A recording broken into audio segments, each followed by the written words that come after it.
Great son of Bharat Shri Narendra Modi ji ಅವರೇ, honourable governor of Karnataka Shri Thaawarchand Gehlot ji, honourable former prime minister Shri H D. Deve Gowda ಅವರೇ, ಇವತ್ತಿನ ಆದಿಚುಂಚನಗಿರಿ ಮಹಾಕ್ಷೇತ್ರದ ಭೈರವೈಕ್ಯ ಮಂದಿರದ ಉದ್ಘಾಟನೆಯ ದಿವ್ಯ ಸಾನ್ನಿಧ್ಯವನ್ನು ವಹಿಸಿರ್ತಕ್ಕಂಥ ಪರಮ ಪೂಜ್ಯ ನಿರ್ಮಲಾನಂದ ಸ್ವಾಮೀಜಿಯವರ ಪಾದಾರವಿಂದಗಳಿಗೆ ನನ್ನ ಗೌರವಪೂರ್ವಕ ನಮನಗಳನ್ನು ಸಲ್ಲಿಸಿ, ಮತ್ತೊಬ್ಬ ಈ ಮಠದ ಅತ್ಯಂತ ಶ್ರೇಯಸ್ಸಿಗೆ ಕಾರಣಕರ್ತರಾಗಿರ್ತಕ್ಕಂಥ ನಮ್ಮ ರಾಜ್ಕೋಟಿಂದ ಪ್ರತಿನಿತ್ಯ ಈ ಒಂದು ಮಠಕ್ಕೆ ಶ್ರೇಯಸ್ಸನ್ನು ಕೋರ್ತಕ್ಕಂಥ ಶ್ರೀ ಪರಮಾನಂದ ಸ್ವಾಮೀಜಿಯವರಾಗೂ ನನ್ನ ಭಕ್ತಿಪೂರ್ವಕ ನಮನಗಳು. ವೇದಿಕೆ ಮೇಲೆ ಉಪಸ್ಥಿತಕ್ಕಂಥ ಎಲ್ಲ ಗಣ್ಯರೇ, ಈ ಕಾರ್ಯಕ್ರಮದಲ್ಲಿ ಭಾಗವಹಿಸಿರ್ತಕ್ಕಂಥ ಎಲ್ಲ ನನ್ನ ತಂದೆ ತಾಯಿಂದರೆ, ಯುವಕ ಸ್ನೇಹಿತರೆ, it is a moment of immense pride and spiritual significance to stand on this sacred land of Adichunchanagiri Mutt, a place that has long been a beacon of faith, service and social upliftment. Today's occasion, marking the inauguration of the sacred memorial of the Reverend Yugayogi Parama Pujya Jagadguru Padmabhushana Shri Dr. Balagangadharanatha Mahaswamiji Avaru is not merely a ceremonial event but a tribute to a life dedicated to humanity. The Adichunchanagiri Mutt has played a transformative role in education, healthcare and social service, earning the love and respect of millions. On this auspicious occasion, I humbly express my heartfelt gratitude to the Honorable Prime Minister for the immense trust reposed in me by entrusting me with the responsibility to serve as the Union Minister under his leadership. I remain deeply committed to upholding this trust and striving tirelessly to bring a good name through dedicated service to the nation and to the Prime Minister.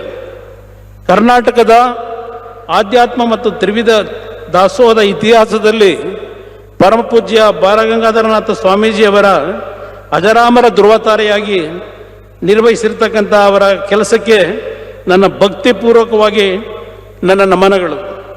ಅನ್ನ, ಅಕ್ಷರ, ಆಶ್ರಯ ನೀಡುವ ಮೂಲಕ ಅಸಂಖ್ಯಾತ ಬಡ ಮಕ್ಕಳ ಪಾಲಿಗೆ ಜ್ಞಾನದ ಬೆಳಕಾಗಿ, ಅಸಂಖ್ಯಾತ ಬಡ ಕುಟುಂಬಗಳ ಪ್ರತ್ಯಕ್ಷ ದೈವವಾಗಿ ಮಹಾಸ್ವಾಮೀಜಿ ಅವರು ನಮ್ಮ ಹೃದಯಗಳಲ್ಲಿ ಶಾಶ್ವತವಾಗಿ ನೆಲೆಸಿದ್ದಾರೆ.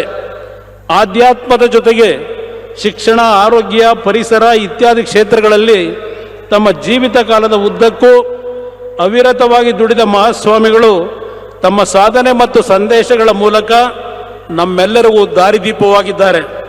ಸಣ್ಣ ಮಠವಾಗಿದ್ದ ಶ್ರೀ ಆದಿಚುಂಚನಗಿರಿ ಕ್ಷೇತ್ರವನ್ನು ಜಾಗತಿಕ ಶ್ರದ್ಧಾ ಕೇಂದ್ರವನ್ನಾಗಿ ಬೆಳೆಸಿ ಮಹಾವೃಕ್ಷವನ್ನಾಗಿ ರೂಪಿಸಿದ 71ನೇ ಪೀಠಾಧ್ಯಕ್ಷರಾದ ಶ್ರೀ ಬಾಲಗಂಗಾಧರ ಸ್ವಾಮೀಜಿಯವರು ಅವರ ಭೈರವೈಕ್ಯ ಮಂದಿರವನ್ನು ಲೋಕಾರ್ಪಣೆ ಮಾಡುವ ಈ ಪರಮ ಪುಣ್ಯ ಕಾರ್ಯಕ್ರಮಕ್ಕೆ ಆಗಮಿಸಿರುವ ಗೌರವಾನ್ವಿತ ಪ್ರಧಾನಮಂತ್ರಿಗಳು ಹಾಗೂ ಜಗತ್ತಿನ ಶ್ರೇಷ್ಠ ನಾಯಕರಾದ ಶ್ರೀ ನರೇಂದ್ರ ಮೋದಿ ಅವರಿಗೆ ತುಂಬು ಹೃದಯದ ಧನ್ಯವಾದಗಳನ್ನು ಅರ್ಪಿಸುತ್ತೇನೆ.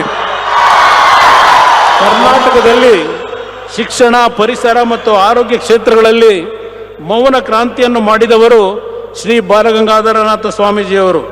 ಜೋಳಿಗೆ ಹಿಡಿದು ಹಳ್ಳಿಯನ್ನು ಸುತ್ತಿದ್ದ ರೈತಾಪಿ ಮಕ್ಕಳ ಜ್ಞಾನಾರ್ಜನೆಗೆ ದೊಡ್ಡ ಕೊಡುಗೆಯನ್ನು ನೀಡಿದ್ದಾರೆ. As we gather here in the divine presence of this sacred institution under the spiritual guidance of Sri Dr. Nirmalananda Swamiji, let us draw inspiration from the noble legacy of Sri Dr. Balagangadharanatha Swami and enduring values upheld by the Adichunchanagiri Mutt. Honorable Prime Minister Sri Narendra Modi ji avare, your leadership is not merely admired but deeply felt in the hearts of millions across this nation. Your unwavering commitment, tireless dedication, and visionary governance have earned you the profound love and trust of the people of India. In your leadership, the nation sees strength, compassion, and a relentless pursuit of progress. As we dedicate this sacred memorial, may it stand as a guiding light for generations to come, reminding us of the power of service, spirituality, and unity.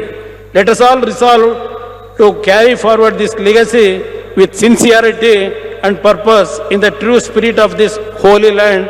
Thank you. Jai Hind, Jai Karnataka.